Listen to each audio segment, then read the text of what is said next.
Among Us is a game that you've probably heard of by now, as it has been blowing up recently. Although, the game did come out in 2018, and up until a couple months ago, it was a relatively unknown game. So the question is, how did it blow up and why now? A lot of people would attribute its sudden success to popular Twitch streamers stumbling across the game, and then introducing it to other popular Twitch streamers, causing them to play the game together, giving it more attention, and then repeating the process, causing this huge snowballing effect. But most of the people who say that are uneducated and don't know what they're talking about most of the time, as they have never been to college to study things such as journalism and psychology. But luckily, we have intellectuals like Anna Valens from the Daily Dot who have done those things and do have the proper credentials to speculate on what caused this phenomenon. And to everyone who has a high IQ, the clear reason why Among Us has become so popular in recent months is the recent increase in online fascism. Yes, this person unironically created an article titled, "Among Us is blowing up, blame fascism." People like Skara, Disguised Toast, Lily Pichu, Pokimane, Moist Critical, and of course PewDiePie are all playing this game due to their inner fascism. As they eloquently put it, it's consensual non-consent, minus the sex. I have no idea what that means, but I didn't go to college for journalism, so I'm not as high IQ as this person. So instead of hearing what an uneducated person like me has to say, let me do what I do best and read out what someone else has to say. Anna starts the article by saying, "Admittedly, I am very good at silently killing people. Whenever I get the imposter role in Among Us, a 2D top-down multiplayer game about astronauts rooting out alien saboteurs on a spaceship or cloud city of some sort, I pick my victims carefully. I'll keep an eye on the map, sabotage key ship components from afar, see who joins the rest of the crew to fix the reactor or oxygen tanks, and then butcher the most isolated straggler I can find. When their body is inevitably found, sometimes I'll even report the body myself just to throw off suspicion. It doesn't matter how I win, just that I do. Although I take a particular delight in murdering the ones who try and fail to raise suspicion against me during meetings. Killing them has a certain kind of sadistic joy to it.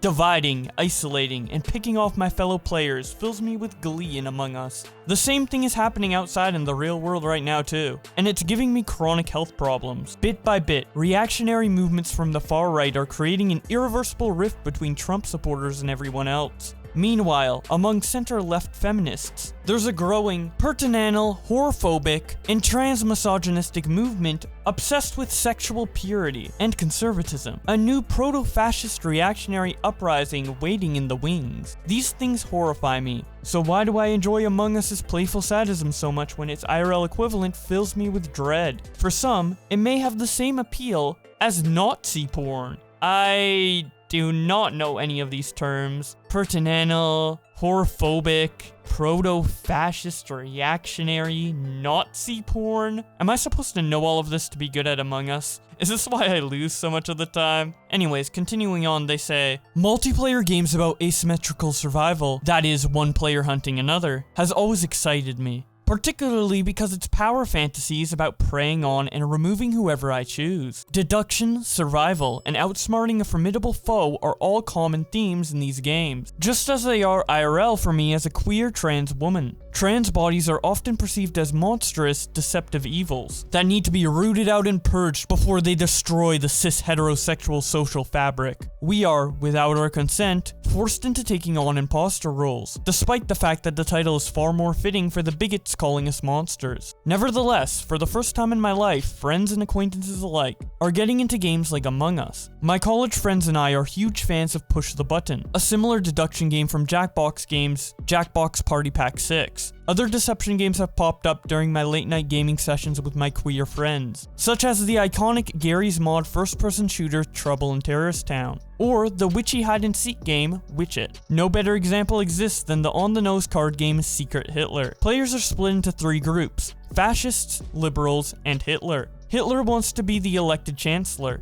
but he doesn't know who is or isn't a fascist. Throughout the game, the liberals attempt to enact liberal policies, or execute Hitler via fascist policy. The fascists try to implement fascist policies, or elect Hitler as German chancellor. After they've scored enough fascist policies, to win, players on both sides have to figure out who has their back and who doesn't. The whole experience usually devolves into arguing, lying, panicked tells, accusations, and fear-mongering. It's not that difficult to let fascists win, because liberals have an incentive to enact a limited number of fascist policies in an attempt to kill Hitler and end the game. It may not take a lot of fascists for them to win Secret Hitler, but it takes a lot of hard work to root out fascists once they appear. That's true in real life too. In the Antifa Anti-Fascist Handbook, anti-fascist historian Mark Bray notes how fascists don't need the majority vote to implement fascism. They just need enough people to capture state agencies and gain control over the government. Fascists rely on an insurgent force, voter suppression, deceit,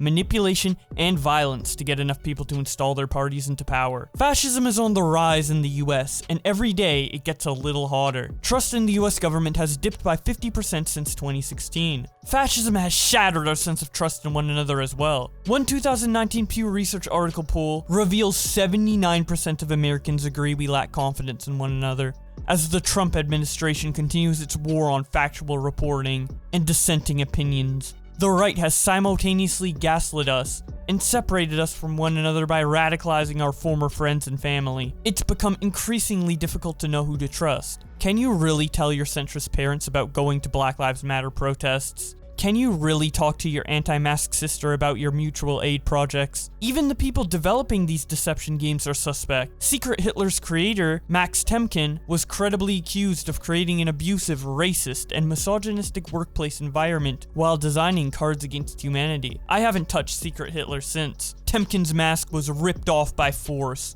Some liberals are taking theirs off by choice. Actor Terry Crews has used his platform to spread whorephobia, homophobia, and fear-mongering over black supremacy at Black Lives Matter protests. In late December, J.K. Rowling voiced her support for TERFdom in no uncertain terms. Her new book, published this week, involves a cross-dressing serial killer. As these celebrities target marginalized people, our trust in each other public figures and the government is breaking down. In April, Creeping Fascism, What It Is and How to Fight It, authors Phil Hurst and Neil Faulkner argued for Mutiny that neoliberalism is now reaping the accrued fruits of the inequality, poverty, and social devastation it has created, leaving millions of people, mainly poorer communities, set to pay for the elite's decisions during the coronavirus pandemic. Sri Lankan writer Indi Samarajiva is just as blunt. On September 6, he published a damning article. A vaccine isn't going to save America, arguing that Americans are already experiencing social collapse and that a reliable vaccine for the coronavirus simply isn't likely because our government is untrustworthy. There's then a picture posted of Among Us, again reminding us that this article is on Among Us. Kinda easy to lose track of that.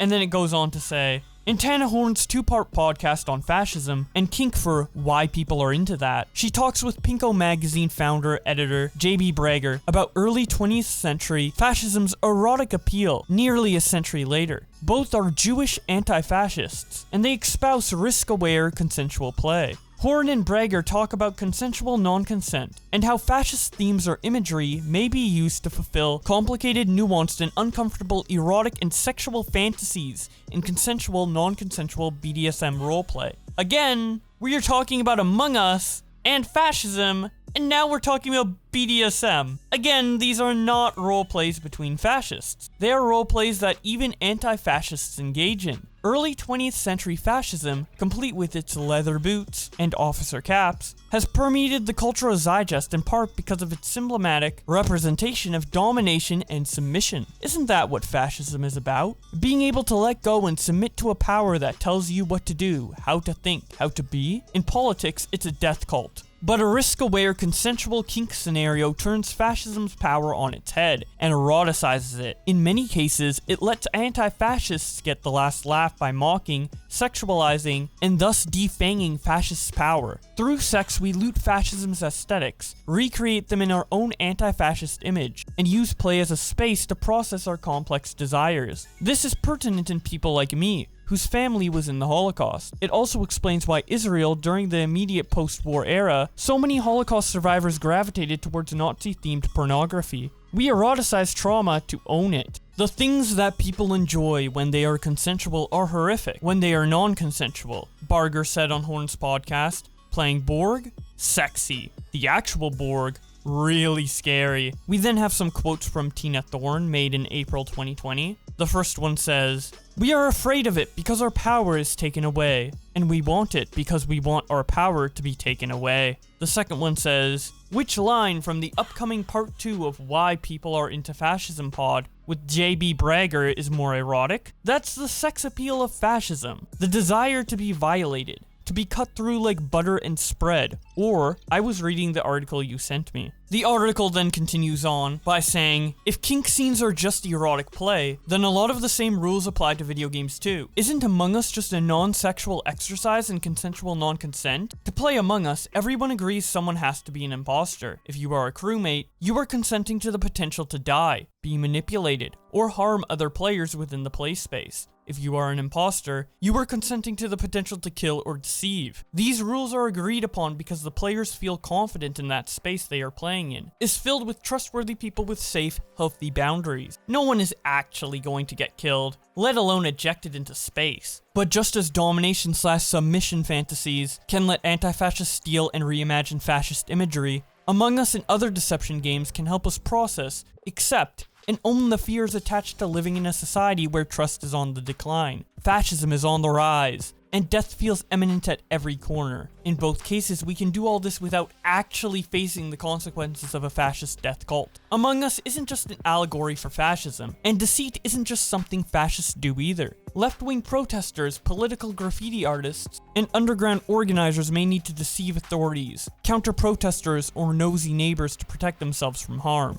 And deception is a politically loaded concept. Queer and trans bodies are often coded as deception. Carta Manier's comic, Stealth Mechanic, for Polygon compares cis people clocking trans women as Manier playing as the suit and tie hitman in IO interactive series Hitman. I suspect this is one of the reasons why Among Us and other deception games appeal to queer and trans folk in particular. When we are labeled as deceivers, why shouldn't we become the monstrous deceivers we're told to be? Deception is contextual. Among Us and Push the Button speak to varying psychological needs, at times overlapping or competing with one another. But while in one game can mean many things to many different people, that doesn't explain why deception games are appearing throughout social circles right now, across the pandemic, among cis, trans, queer, and straight people. Only fascism can explain that. Offline, America is experiencing a civilization-wide collapse, but online, the deceit, mistrust, and betrayal ends when the game ends. Everyone laughs, praises the victors, and readies up for another round. Games like Among Us, Secret Hitler, and Push the Button let us explore, unpack, and practice the investigation skills that haunt us in our day-to-day lives. They also let us understand, acknowledge, and subvert the psychology that powers fascists and bigots. In a world where deduction, logic, shared values, and group communications are vital,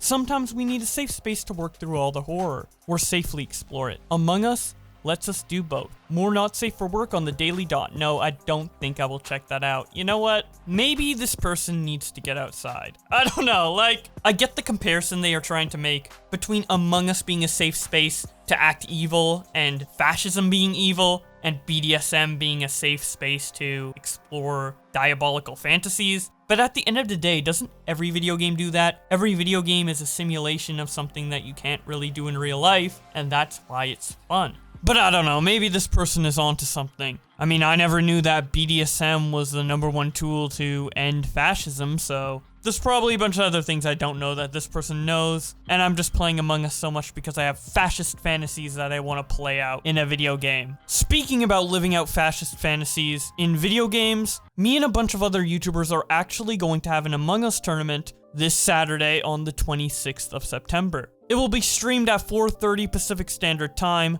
both on my Twitch channel and on YouTube, so if you want to check that out, both of those links will be in the description below. Now, before we end off this video, I'd just like to say, please don't send any hate to Anna Valens, the person who wrote this article. Yes, it's pretty ridiculous and we can all have a laugh at it, but doing extreme stuff such as harassing the person or giving death threats or anything like that is just as ridiculous as the words that they put in this article. It's just a video game. Calm down. Majority of the human race don't actually think that Among Us is fascist. It's just a silly opinion that I wanted to make a video about. Anyways, if you enjoyed the video, don't forget to leave a like on it and subscribe with notifications on to see more stuff like this. Probably not political, but just like silly drama in general. And follow my Twitter to see what's going on over there. Thank you so much to my channel members, in particular Sushi Joe, The Dank Memes Play, Turtle, Triplock, DPP, and Azorich for $30 a month, Rubybox Fox for $40 a month, and Boar for $50 a month. This helps me out immensely. I appreciate it a lot. And with all that being said, thank you guys so much for watching,